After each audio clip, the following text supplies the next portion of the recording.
Most people believe disappointment is a miscalculation. You trusted, the person failed, and now you carry the emotional cost of a poorly made investment. This is how the mind tries to organize pain, as an error in judgment that, next time, will be corrected with more care, more attention, more emotional intelligence.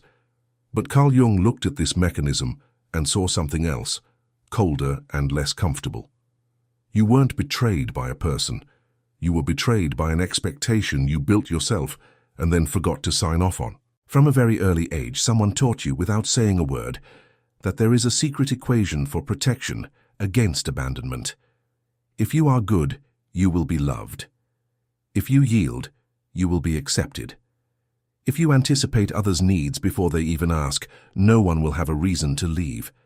This equation was never written down anywhere, but it was etched into your body, into the way you speak softer when someone gets angry, into the habit of apologizing before you even make a mistake. And the problem isn't that this equation is naive. The problem is that it works well enough for long enough to seem true. Disappointment, then, is not the moment someone fails you. It is the moment the equation reveals itself to be false. And like any old belief, it doesn't crumble in silence. It leaves a wound you call, "People disappoint me," when in reality it should be called, "I bet my emotional safety on a formula no one ever agreed to fulfill." Think of a child who learns that if she slowly reaches her hand towards fire, it won't burn her. She repeats this a few times with partial success, mistaking luck for control, until one day the fire burns as it always wanted to burn, because that is the nature of fire, not an exception to the rule. You did this with people. You learned through partial repetitions of safety that there is a way to behave that prevents rejection, and each time someone stayed, you took it as proof that the method worked. No one told you that, in reality.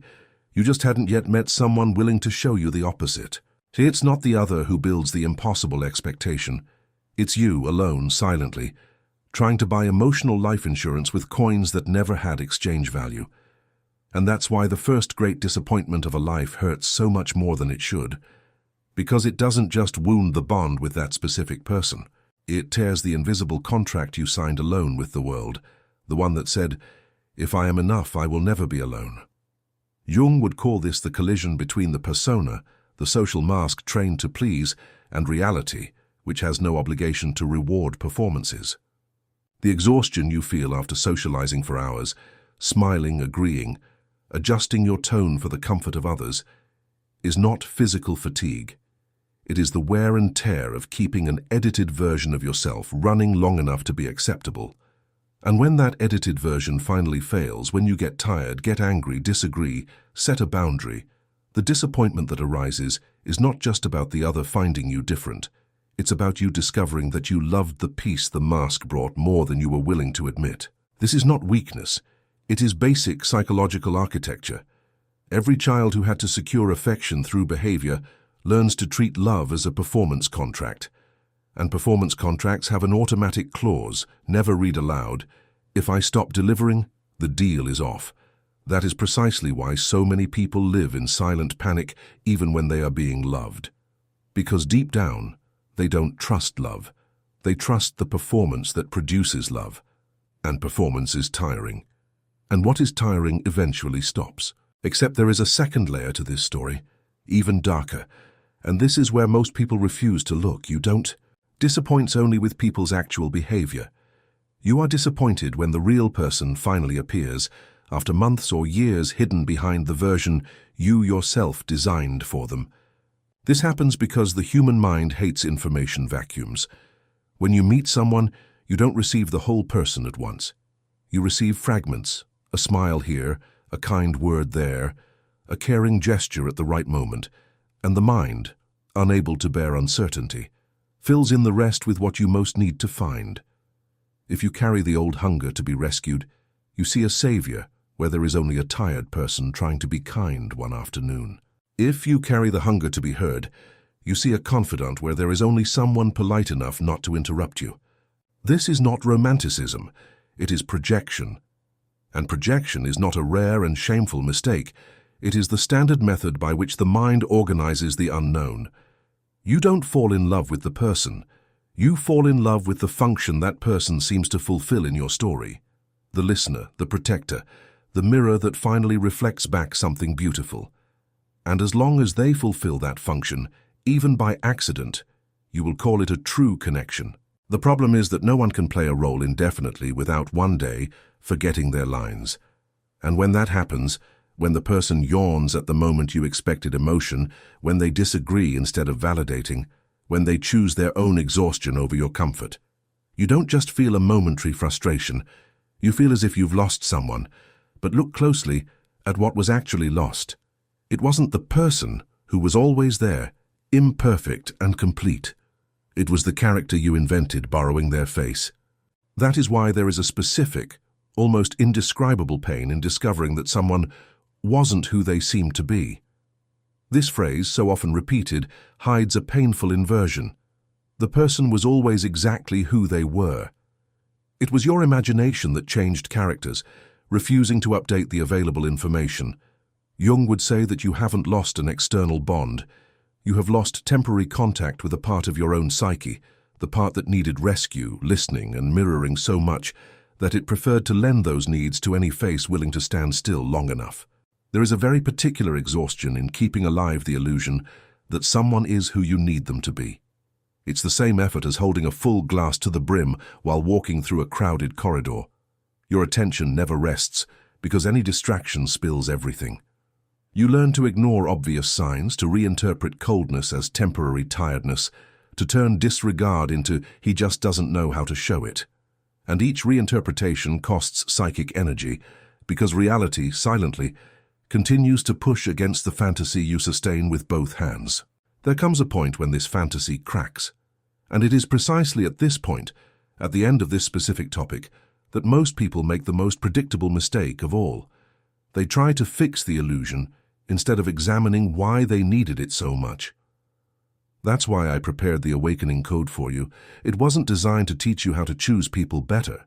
It was designed to reveal why you keep handing over the script of your own emotional security to faces that never asked for that role.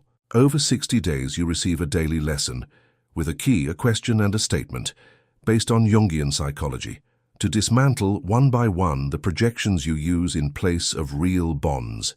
You read, perform the micro-action, and write in your journal. It's not theory, it's practical reconstruction of your own inner map. If in the last few sentences you felt something tighten in your chest, it's your psyche recognizing an old pattern.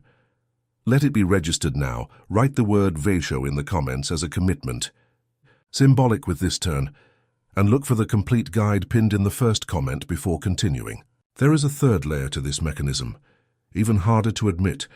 Many bonds don't survive for love, they survive for function. Entire relationships exist only because one party has silently agreed to always be the one to yield, the one who understands, the one who waits, the one who absorbs the other's bad mood without demanding an explanation. This type of bond seems stable, sometimes even exemplary to outsiders, precisely because one person is paying the cost of maintaining peace alone. The real test of any relationship isn't how well it functions when everything is comfortable. It's what happens the moment you stop playing the role you've always played. Set a boundary for the first time after years of yielding and observe who stays.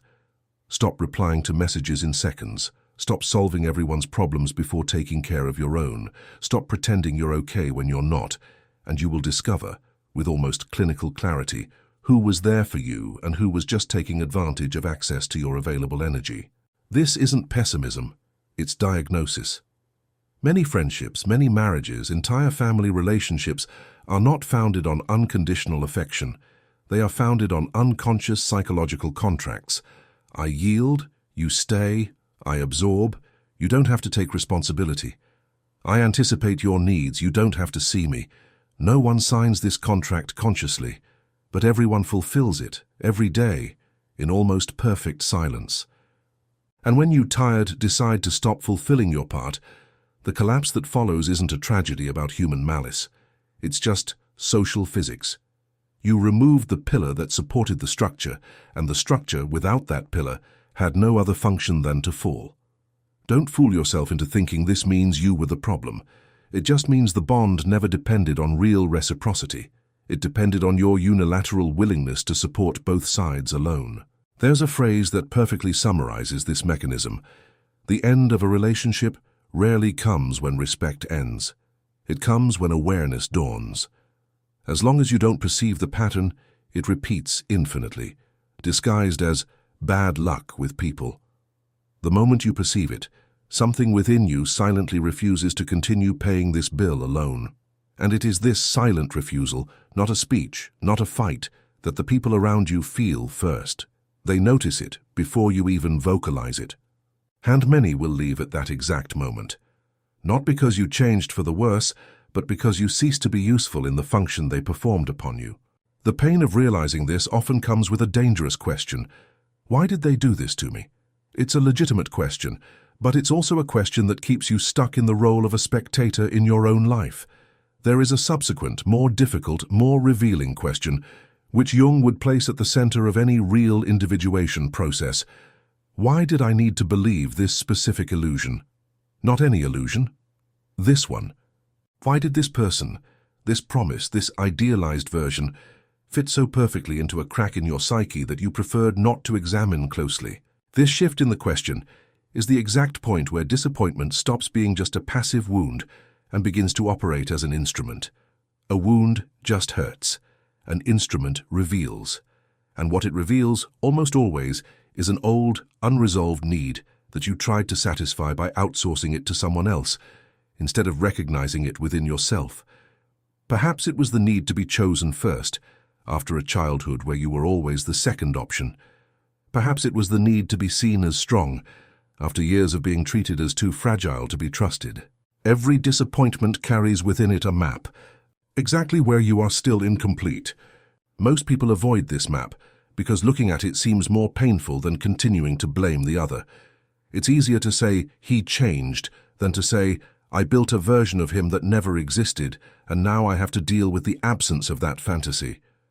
But it is precisely this discomfort, faced without anesthesia, that separates those who repeat the same pattern of disappointment their entire lives from those who finally break the cycle.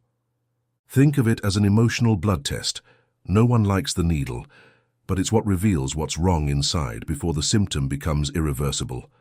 Disappointment, when faced head-on, works exactly like that, painful in the moment, revealing afterward, and absolutely necessary for any adult who wants to stop reacting automatically and start truly knowing themselves. Once you accept this reality without anesthesia, something changes in how you build relationships from now on. You stop demanding perfection from people that you never asked of yourself. You begin to recognize more clearly who remains out of genuine reciprocity and who was just occupying space while it was convenient. This doesn't mean becoming cold or suspicious on principle. It means stopping the confusion between accepting reality and tolerating abuse. There's a huge difference, almost always ignored, between accepting human imperfection and accepting repeated disrespect. Accepting that no one will love you perfectly, that everyone will fail, disagree, disappoint to some degree, is maturity. Accepting that someone can treat you badly indefinitely because nobody's perfect is just the same old mask, disguised as wisdom. Jung never advocated for resignation. He advocated for integration, recognizing the other's shadow without annulling yourself because of it, and recognizing your own shadow without eternally punishing yourself for carrying it. When you finally distinguish these two things, your boundaries stop being reactive and become structural. You don't establish a boundary because you're angry in a specific moment. You establish it because you've understood, permanently, that your peace can no longer be a bargaining chip to maintain ties that only exist as long as you annul yourself. And it is precisely at this point in the journey that most people hesitate, because it seems safer to keep tolerating than to face the void of distancing someone who doesn't respect you. That's why the Código do Despertar exists, to transform this painful clarity into daily structured action without relying solely on willpower on a good day. The decision to keep postponing this change has a silent cost that grows with every day you don't act. The first pinned comment leads to the complete guide. Don't postpone what your psyche is already asking for.